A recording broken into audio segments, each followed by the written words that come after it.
మీలో ప్రతి వాళ్ళు కూడా మీరు ఎప్పుడెప్పుడు ఏ పని చేద్దాం అనుకున్నారో ఒకసారి లిస్ట్ అవుట్ చేసుకోండి, మీకు తెలిసిపోతుంది. ఐ థింక్ ప్రతి వాడి జీవితంలో నేను ఇది చెయ్యాలి, ఇది చేద్దాం అనుకుంటున్నాను, ఇది ప్లాన్ చేస్తున్నాను అనుకుంటుంటారు.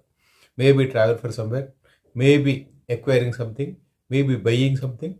And I do have a friend, ఆయన now he is almost 65+ or something.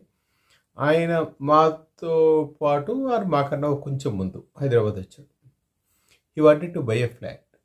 అరే అక్కడ ఇల్లు తీసుకుందామని అనుకున్నానండి. అండ్ బన్నీ వచ్చి మాట్లాడుతుంటే చెప్తున్నాడు, సార్ ప్రసాద్ గారు మీరు ఎక్కడ ఉంటున్నారు అంటే, లేదంటే అదిట్లోనే ఉంటున్నాను జవహర్ నగర్. అదేమిటి మీరు ఇల్లు కొనుక్కోలేదంటే ఆయన చెప్పాడు. సరే కొందాం అనుకున్నాను కానీ అలా డిలే అయిపోయిందండి. ఎందుకు డిలే అయిందంటే, నేను కొందాం అనుకున్నప్పుడల్లా ఆ రేటు నాకు ఆ రేటుకి మధ్య గ్యాప్ చాలా ఉంటుంది. సో ఆ రేటు మనకి అందుబాటులో వచ్చినప్పుడు కొందాము, లేదా మనం ఇంకాస్త ఫైనాన్షియల్గా ఫిక్స్ అయినప్పుడు ఆ ఫ్లెక్సిబిలిటీ ఉన్నప్పుడు కొందాం అనుకున్నాను. ఫైనాన్షియల్ ఫ్లెక్సిబిలిటీ రాలేదు అంటే ఉద్యోగం చేయలేదు, ఉద్యోగం చేస్తున్నారు, కానీ ఎప్పటికప్పుడు ఖర్చులు పెరుగుతున్నాయి, ఎప్పటికప్పుడు అవసరాలు పెరుగుతున్నాయి. So finally he could not make it out. ఎందుకు చేయలేదు అంటే చెప్పాడు. సరే అప్పట్లోనే కొంచెం ఆలోచించి కొంచెం నేనున్న చోటు కాకుండా ఇంకొంచెం దూరం వెళితే నాకు ఇల్లు వచ్చేసేదండి. ఏమో అప్పటి నుంచి ఇప్పటివరకు ఆల్మోస్ట్ లాస్ట్ 30 years ఏమో living in a rented house. అంటే కొనలేకపోవడం కాదు, అది డెసిషన్ తీసుకోకపోవడం.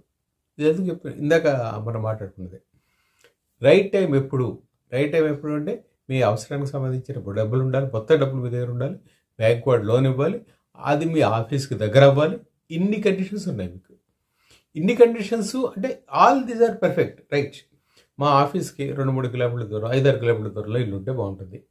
నాకు ఒక 50 లక్షల్లోనో 60 లక్షల్లోనో, అంటే ఇప్పుడంటే 50-60 లక్షలు, అప్పుడైతే 15 లక్షలనే 20 లక్షల ఇల్లు దొరకాలి. And it should be comfort, first floor కావాలి. ఇన్ని కండిషన్స్ ఉన్నాయి దీనికి. 1, 2, 3, 4, 5, 6 ఈ కండిషన్స్ అన్నీ ఎప్పుడు ఒకేసారి మ్యాచ్ కావు. ఎందుకు కావు అంటే ప్రతిదాని వేరియేషన్ వేరుగా ఉంటుంది. మీ ఇన్కమ్ తగ్గచ్చు, లేదా మీకు కుటుంబంలో అర్జెంట్గా ఏదైనా ఖర్చు రావచ్చు, ఇంకోటి అవ్వచ్చు, మీ పిల్లడు పెళ్లి చేయొచ్చు. And when you perform marriage it cost you almost 15 to 20 lakhs or your purse. అంటే that much of fund was decreased. మళ్ళీ అంత అమౌంట్ వస్తే మళ్ళీ ఎందుకు ఈలోగా ఏమవుతుంది, మీరు 20 లక్షలకు 25 లక్షలకు కొందాం అనుకున్న ఇల్లు 50 లక్షలు అయిపోతుంది. And I have a very good example.